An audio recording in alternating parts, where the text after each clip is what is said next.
আপনি জেদ করবেন না পুলিশ বাবু, আমাকে আমাকে যেতে দিন না। আমার যে দীপ্ত বাবুকে চোখের আড়াল করলে চলবে না। যাবি তো রে মা, তুই তো যাবি। মেয়েরা তো চিরকাল বাপের কাছে থাকে না, তাকে শ্বশুর বাড়ি যেতেই হবে। কিন্তু তুই সেদিনই যাবি যেদিন দীপ্তবাবু নিজে এসে তো প্রাপ্য সম্মান তোকে দিয়ে এখান থেকে নিয়ে যাবে, তার আগে নয়।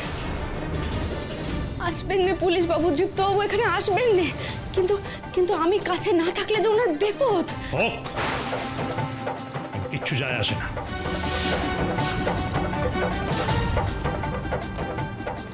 তাহলে তবব্রত বাবু, আমার সিদ্ধান্ত আমি কিন্তু আপনাকে জানিয়ে দিয়েছি। যেদিন আপনারা ওকে সসম্মানে নিয়ে যেতে পারবেন সেদিনই ও আপনাদের বাড়িতে যাবে, তার আগে নয়। তার আগে পর্যন্ত নয়ন আমার মেয়ে হয়ে আমার কাছে থাকবে। আমি আপনার কথা সমর্থন করি তরুণ বাবু।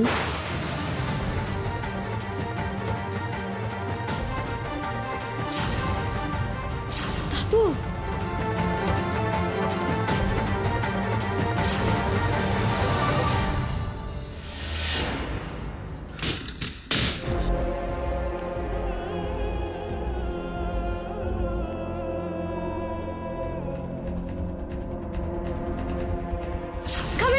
ওই দুধ আপনি খাবেন না। আমি কিছুতেই আপনাকে দুধ খেতে দেবো না। দিন আমাকে দিন, খাবেন। Don't dare to touch me. আপনি কেন বুঝতে পারছেন না যে ওই দুধের মধ্যে বিষ আছে, বিষ?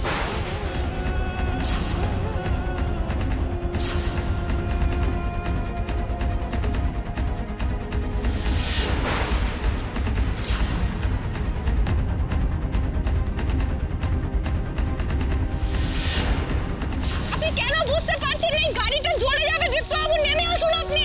হোয়াট?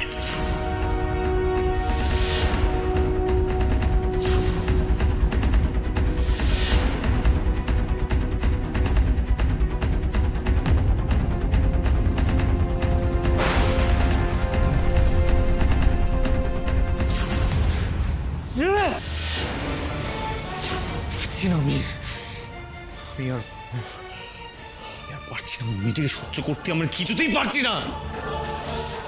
মেয়েটিকে আমি ভুলে যেতে চাই, যে করে হোক আমি মেয়েটিকে ভুলে যেতে চাই। কথাটা আমি কি করে ওকে ভুলবো? কি করলে আমাকে ভুলবো? কি করলে কি করলে ওকে আমি ভুলবো? কি করলে?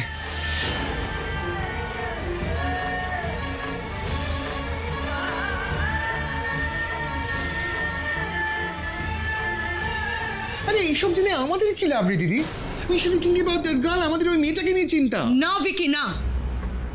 তপব্রত লুকিয়ে লুকিয়ে যে খেলাটা খেলছে সেটা যে আমার অজানা নয়, আমি যে চোখ বন্ধ করে বসে নেই সেটা ওকে বোঝাতে হবে। নিজেকে খুব চালাক ভাবে, তাই না? ও যে কতটা ভুল ভাবছে ওকে বুঝিয়ে দিতে হবে। দিদি দিদি প্লিজ, আমি না তোকে বুঝিয়ে উঠতে পারছি না যে এগুলো যেগুলো হবার সেগুলো হবেই, কিন্তু সব থেকে জরুরি হলো এটা জানা যে ওই বাজ পড়ে গাড়িটা জ্বলে গেল আর মেয়েটা দীপ্তকে বাঁচালো। সেটা কি করে বাঁচালো? তাহলে কি এবারও ওই মেয়েটা আগে থেকে জানতে পেরেছিল যে এরকম কিছু একটা হবে? তাতে আমাদের মামু কিন্তু খুব একটা ভুল কিছু বলছে না। দেখো মা, বাজ পড়া থেকে মানুষ বাঁচানো খুব একটা সহজ ব্যাপার নয় কিন্তু। আর ফ্র্যাকশন অফ সেকেন্ডসে বাজ পড়ে কিছু বোঝার আগেই সব কিছু পুড়ে ছাড়কার হয়ে যায়। Exactly, this is absurd. মেয়েটা দীপুকে বাঁচিয়েছে, শি ইজ সেফ।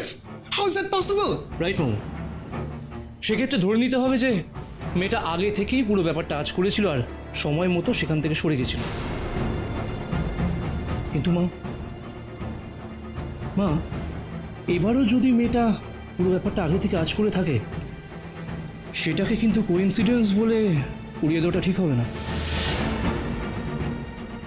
ভিকি, চল তো আমার সঙ্গে দীপুর ঘরে যাই। ওকে গিয়ে জিজ্ঞেস করি কি বাজ পড়ার কথাটা মেয়েটা ওকে আগে থেকে বলেছিল নাকি ওকে বাঁচিয়েছে জাস্ট বাই চান্স। হ্যাঁ মা, যাও, একবার জেনে এসো, জানাটা খুব দরকার। কিন্তু তোরা যে ধারণাটা করছিস সেটা যদি সত্যি হয়ে থাকে তাহলে কিন্তু মেয়েটাকে আর স্বাভাবিক বলে ভাবা যাবে না। She is not normal. না না পুলিশ বাবু, এমনটা হতে পারে না। আমি বারবার বলছি না যে ওনাকে আমি চোখের আড়াল করতে দিতে পারবো না। দাদু দাদু তুমি তো জানো, বলো তাহলে কেন আমাকে আটকাচ্ছ? যেতে হবে আমাকে এক্ষুনি ওনার কাছে যেতে হবে। দাঁড়া না, দাঁড়া। এতগুলো মানুষ যারা তোকে ভালোবাসে তারা কেউ চাইছে না তুই ওই বাড়িতে যাস। তারপরে জামাই তোর কাছে বড় হল, হ্যাঁ, সে তো তোর দিকে ফিরেও তাকায় না। তুই বাঁচলি কি মরলি তাই নিয়ে তার কোনো মাথা ব্যথা নেই। তার বাঁচা মরা নিয়ে তুই এত ভাববি কেন? নয় কেন ভাববি এত?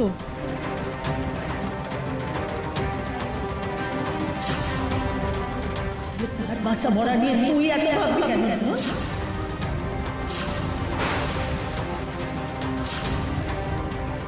জবাব দে নয়ন। না না, এই কিছুতেই হতে পারে না। আমি ওনার ক্ষতি হতে দিতে পারবো না। আমাকে যেতে হবে, আমাকে এক্ষুনি যেতে হবে।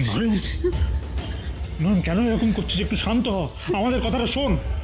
আমরা তো প্রত্যেকে তোর ভালো চাই। আমি জানি পুলিশ বাবু, আমি জানি আপনারা সবাই আমার ভালো চান। আপনি, দাদু, মা কেউ আমার ক্ষতি চান না। আপনারা যা বলছেন সব আমার কথা ভেবেই বলছেন, কিন্তু আমার কথাটা একটু শুনুন। দয়া করে আমাকে বাঁধবেন না পুলিশ বাবু। নয়ন একটু শান্ত হ মা, এত কেন তোলা হচ্ছিস? তুই আমাদের কথাটা শোন। তোর মা তো ঠিকই বলেছেন, দীপ্তবাবু তো তোর দিকে ফিরেও তাকায় না। তাহলে তুই কেন ওনার জন্য এত ভেবে মরছিস?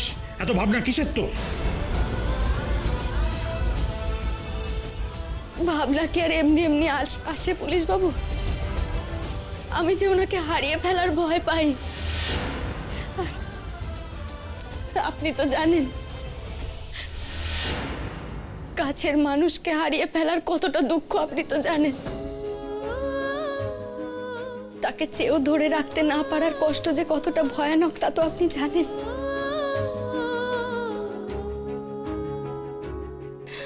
তাহলে পুলিশ বাবু, আমি তো শুধু ওনাকে বাঁচাতে চাই, আমার স্মৃতি সিঁদুরটুকু অক্ষত রাখতে চাই।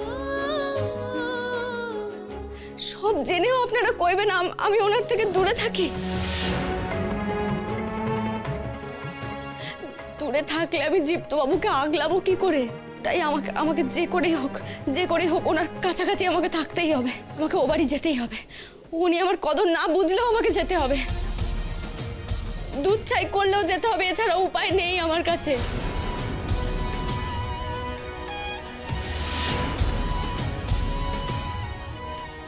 দাঁড়িয়ে আছো কেন তুমি? আমাকে এক্ষুনি নিয়ে চলো না বাবা।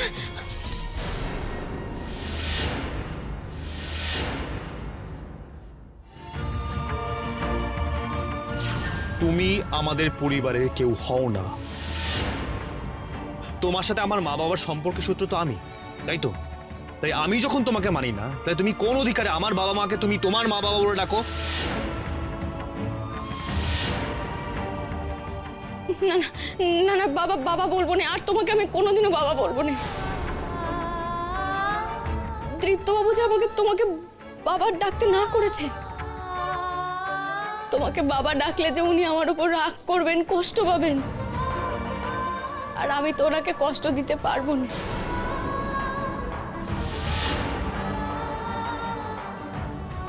সত্যি তুই আর আমায় বাবা বলে ডাকতে পারবি না ত্রিনয়নী?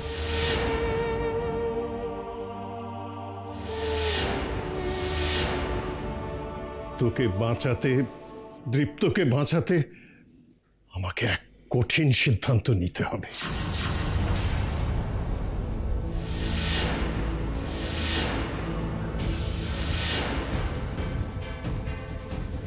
আর বুঝি তোর গলায় আমার বাবা ডাক শোনা হবে না।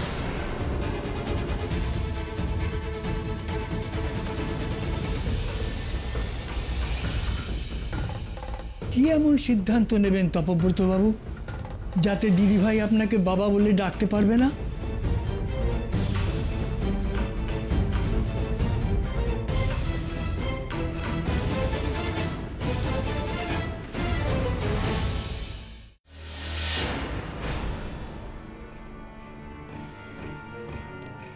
মোটেই না। আমি তোদের একটা কথা বিশ্বাস করি না। আমি এক্ষুনি দীপুকে জিজ্ঞেস করবো কোনটা সত্যি কোনটা মিথ্যে। দীপু, এই দীপু, দীপু, এই তোর ঘরে এভাবে জিনিসপত্র সরালো কি করে? ও না না, ওসব কিচ্ছু নয়। ও আসলে যাকে বাদ দাও। মা তুমি কি বলছিলে বলো তো, কি জিজ্ঞেস করার কথা বলছিলে? দেখ না, তখন থেকে ভিকি বলে যাচ্ছে নয়ন নাকি এবারও আগে থেকে বলে দিয়েছে যে বাজ পড়ে গাড়িটা জ্বলে যাবে, তাই নাকি তুই বাঁচতে পেরেছিস। কি সব উল্টোপাল্টা কথা বলছে বলতো? মামা যে খুব একটা ভুল কিছু বলেনি মা।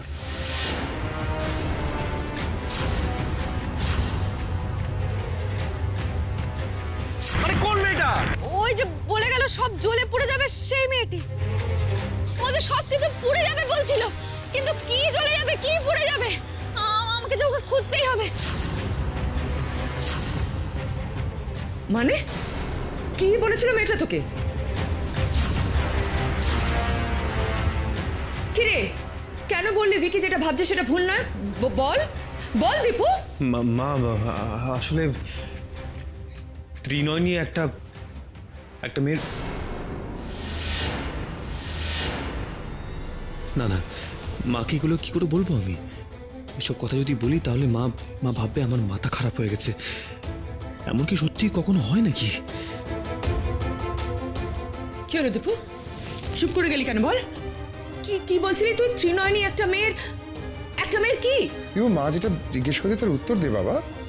নয়ন কি সত্যি ঘটার আগে ব্যাপারটা বুঝে যায়, মানে বলে দেয় আগে থেকে? মানে দিস ইজ ইম্পসিবল, এটা এমন কি কখনো হয়? সত্যি আজকে মন্দিরের ছাদ ভেঙে পড়বে, মা আমায় দেখিয়েছেন। ত্রিনয়নী,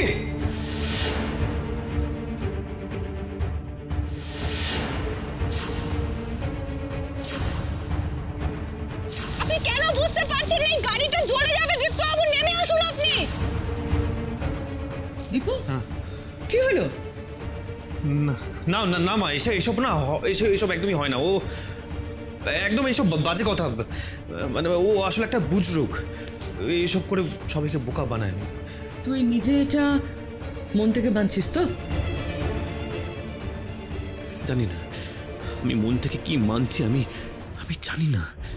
শুধু এটুকু জানি মা আমার সব কেমন গুলিয়ে যাচ্ছে।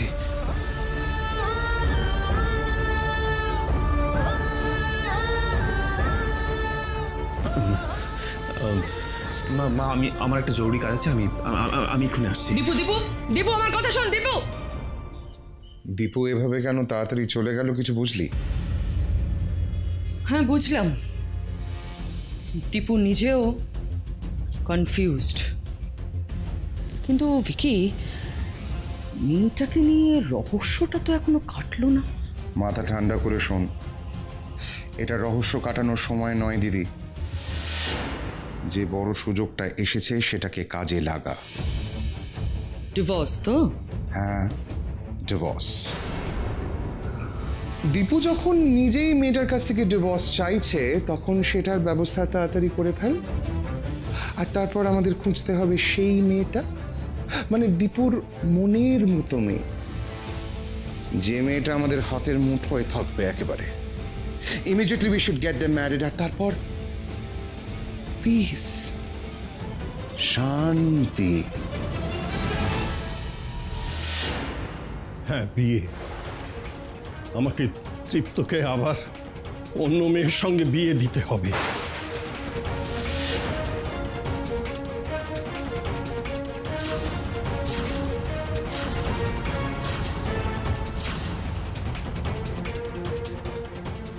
নয়ন, নয়ন, তুই ঘরে যা মা, ঘরে যা। তুই ওকে ভেতরে নিয়ে যা, ভেতরে নিয়ে যা।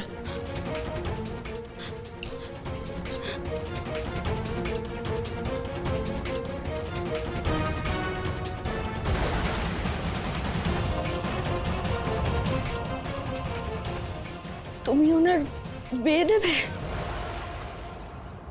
আবার? হ্যাঁ মা, এছাড়া আর উপায় নেই।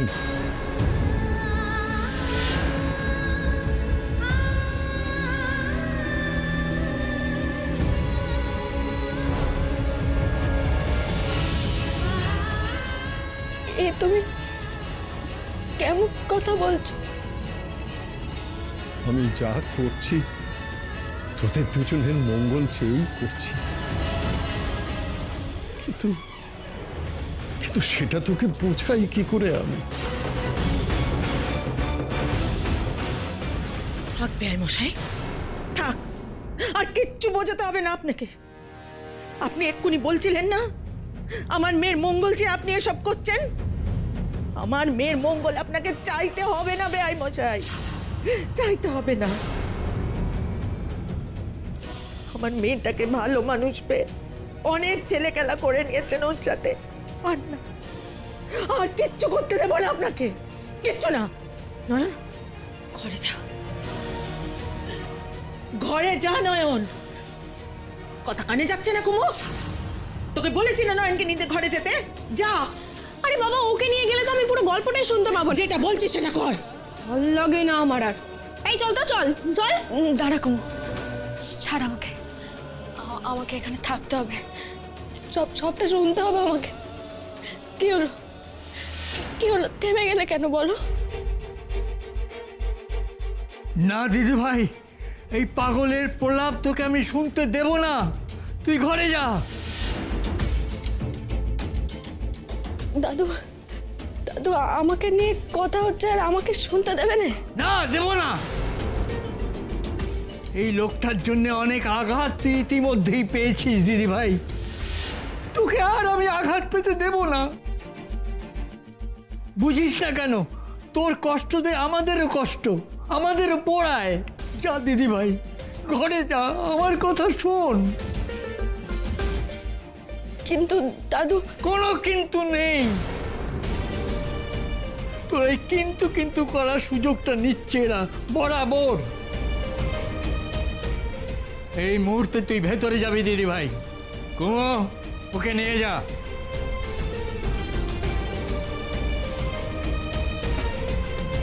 তোকে আমার দিব্যি নয়ন।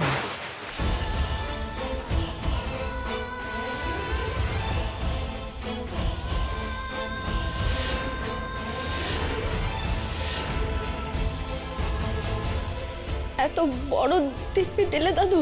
দিলাম, আরো আগে এই দিব্যি দিলে আজকের দিনটা দেখতে হতো না।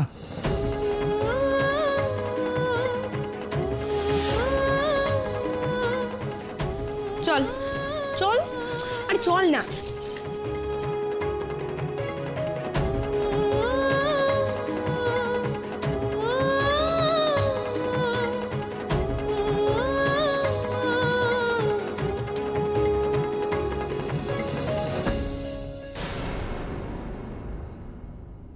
আমি উমাচরণ বাবুকে বলেছিলাম আপনি নয়নের বাবার মতো, সন্তানের মতো স্নেহ করেন নয়নকে, আগলে রাখেন।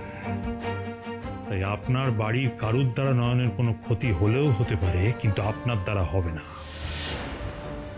তবু ব্রতবাবু,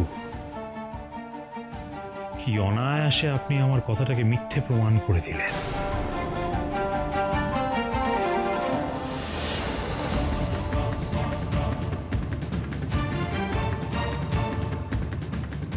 কেন কেন খেলছেন এই খেলাটা ওই মেয়েটার সঙ্গে? আপনার পরিবারের সকলে এই গ্রাম্য মেয়েটাকে দীপ্তর বউ হিসেবে পছন্দ করছে না, সেই জন্যে তো। একজন শিক্ষিত শহুরের মেয়েকে দীপ্ত স্ত্রী করে আনবেন বলে, সেই জন্যে তো।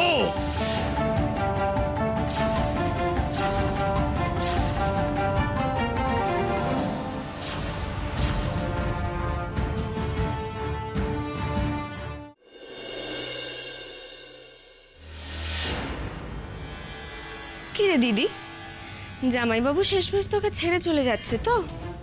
বড়লোক বাড়ির বউ হওয়ার স্বপ্ন ভেঙে গেল না? আরে বাবা, আমি তো মাকে আগেই বলেছিলাম এ বে বেশি দিন টিকবে না, কিন্তু মায়ের তো আবার উচ্চাসা বেশি না। না না, আমার নয় সুখে সংসার করবে। সংসার করবে না হাতি। ভালোই হয়েছে বুঝলি তো, তোর বিয়েটা ভেঙে যাবে আর এই শাখা সিঁদুরের পাটও চুকবে। তুই তারপর গায়ে ফিরে মায়ের সাথে কাজে হাত লাগাবি, পাপড় আর বড়ি রোদে দিবি। জানিস তো, তুই ছিলিস না, মা কাজ করিয়ে করিয়ে আমার সব মনে কালি ফেলে দিয়েছে। ভাল লাগে না। তুই এবার ফিরবি আর আমি মনের আনন্দে সাজগোজ করতে পারবো। আহা, আসলে বুঝলি তো, রূপটাই সব। রূপ না থাকলে না কপালও ফেরে না, বুঝলি?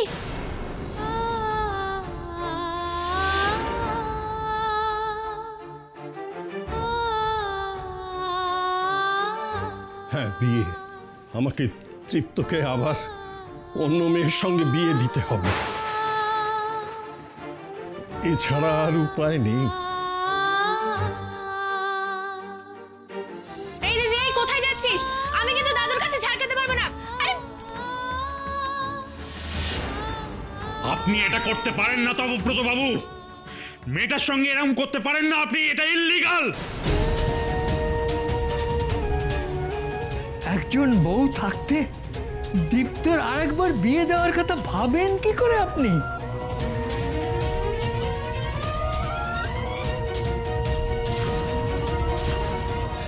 উত্তর দিন আপনি।